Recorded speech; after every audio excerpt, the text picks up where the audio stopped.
పోలవరం ప్రాజెక్టుకు 12,000 కోట్ల రూపాయల నిధులు, రాష్ట్రంలో 2 ఇండస్ట్రియల్ స్మార్ట్ సిటీలు ఏర్పాటుకు ఆమోదం తెలిపేందుకు కేంద్ర కేబినెట్ సిద్ధంగా ఉన్న విషయం తెలిసిందే. దీంతో ప్రధాని నరేంద్ర మోడీ సారథ్యంలోని కేంద్ర ప్రభుత్వానికి ఏపీ సీఎం నారా చంద్రబాబు నాయుడు కృతజ్ఞతలు తెలిపారు.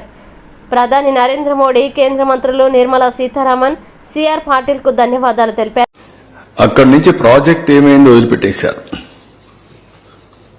తర్వాత గవర్నమెంట్ ఆఫ్ ఇండియా ఇవన్నీ చూసిన తర్వాత అప్పుడే గవర్నమెంట్ ఆఫ్ ఇండియా 2 సార్లు వార్నింగ్ ఇచ్చారు. ఒకటి పీపీఏ చాలా స్పష్టంగా ప్రాజెక్టులో మీరు ముందుకెళ్లొద్దండి, ఓల్డ్ కాంట్రాక్టర్ న్యూ కాంట్రాక్టర్ ఇద్దరి మధ్యలో జవాబుదారీతనం ఎవరి మీద ఫిక్స్ చేయాలనో చేయలేము, వెయిట్ చేయండి, డిస్కస్ చేయండి అని వాళ్ళు చెప్పారు రికార్డ్ చేసి. Polavaram project authority chairman, secretary, water resource ministry ఒక లెటర్ రాశారు. Please kindly wait, we will discuss further and decide. ఈ యొక్క సీరియస్నెస్ మీరు అర్థం చేసుకొని వెయిట్ చేసి తర్వాత చేద్దురంటే వినకుండా వెళ్ళారు.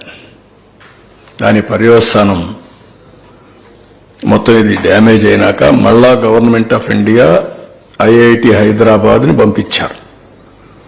మొత్తం ఇన్వెస్టిగేషన్ చేసి చాలా స్పష్టంగా ఎప్పుడు డ్యామేజ్ అయింది, ఎందుకు డ్యామేజ్ అయింది, అన్ని రీజన్స్ అన్ని ఎక్స్ప్లెయిన్ చేశారు. దానికి అడ్డదారిలో ఇష్ట ప్రకారం ఆర్గ్యుమెంట్లు పెడుతున్నారు. చేతగాని ఆర్గ్యుమెంట్లన్నీ. ముందు డయాఫామ్ వాళ్ళు ఎందుకు కట్టారు, కట్టలేదు.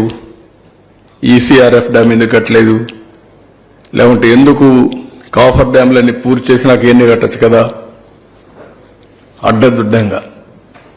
ఆ రోజు CWC, government of India, government of Andhra Pradesh engineers అందరూ కూర్చొని ఇవన్నీ కూడా ఈ సీజన్ లోపల పూర్తి చేసుకుంటే నెక్స్ట్ సీజన్కి మిగిలిన పనులు పూర్తి అయిపోయి ప్రాజెక్టు త్వరితగతిన అవుతుందని పెడితే, మీరు చేసిన తప్పుని కప్పిపుచ్చుకోవడానికి ఇష్టానుసారంగా తప్పుడు సమాచారం ఇచ్చి ఇష్టానుసారంగా ముందుకు పోయే పరిస్థితికి వచ్చారు.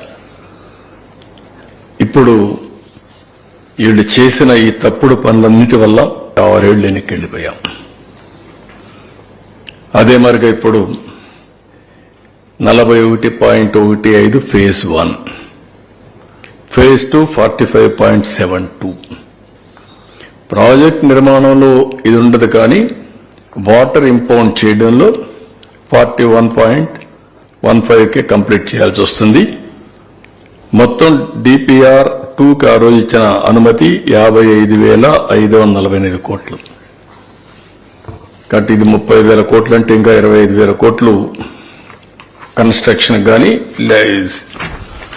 R&R అండ్ ఆల్సో వాళ్ళకి ఇవ్వాల్సిన ల్యాండ్ ఎక్విజిషన్ ఇవన్నిటికి ఇవ్వాల్సి వస్తుంది.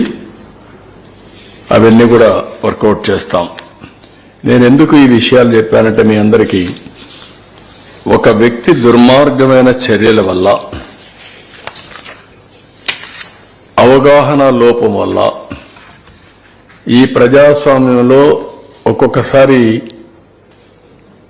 ప్రజలిచ్చిన మద్దతు కానీ మ్యాండేట్ మిస్యూజ్ వల్ల జాతికి ఎంత నష్టం జరుగుతుందో ఇది ఒక ఉదాహరణ. ఒక ఎట్టి పరిస్థితిలో ఈ ప్రాజెక్టు పూర్తి చేయాలి అనే తపన, ఒక డిటర్మినేషన్తో ప్రభుత్వం ముందుకెళ్ళాం. అయితే 2019 గవర్నమెంట్ మారింది. మళ్ళా ఆ ప్రాజెక్టుకి శనిగ్రహం దాపరించింది. బాధ, ఆవేదన, కసి ఒకసారి కొన్ని రోజులు డైజెస్ట్ చేసుకొని కూడా చేసుకోలేం. ఎందుకంటే మీరు చూస్తే 82 సార్లు నేను నెలవారీగా హైదరాబాద్లో ఒకప్పుడు సర్ప్రైజ్ ఇన్స్పెక్షన్స్ 75 సార్లు వెళ్ళాను. ఈరోజు ఆ సిటీ అమారుగా ఉందంటే 75 సార్లు చరిత్రలో ఏ ముఖ్యమంత్రి క్షేత్రస్థాయి పరిశీలనకు పోయి ఉండరు. బస్సులో వెళ్ళడం, తిరగడం, బస్సులో ఇన్స్ట్రక్షన్స్ ఇవ్వడం, అక్కడి నుంచి సెక్రటరీకి పోవడం, అవన్నీ చేసి డెవలప్ చేశాం.